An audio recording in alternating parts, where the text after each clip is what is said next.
जमिनीतील सेंद्रिय कर्बाचं प्रमाण वाढवल्यास पिकांची वाढ चांगली होऊन उत्पादनात वाढ होण्यास मदत होते।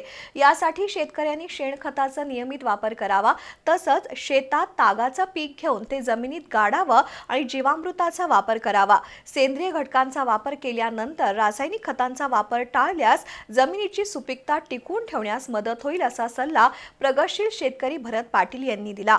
तुरंबे इथं घेतलेल्या शेती शाळेत ते बोलत होते। राधानगरी तालुक्यातील तुरंबे इथं कृषी विभागाच्या वतीनं शेती शाळेचं आयोजन केलं होतं। यावेळी प्रगतशील शेतकरी भरत पाटील यांनी मार्गदर्शन केलं। 3 वर्षातून एकदा जमिनीला विश्रांती देऊन तिची सुपीकता वाढवण्यासाठी सेंद्रिय पद्धतीचा अवलंब करावा। अशा पद्धतीनं शेती केल्यास जमिनीचं आरोग्य सुधारून शेतीतून अधिक उत्पन्न मिळू शकतं, असा सल्ला भरत पाटील यांनी दिला।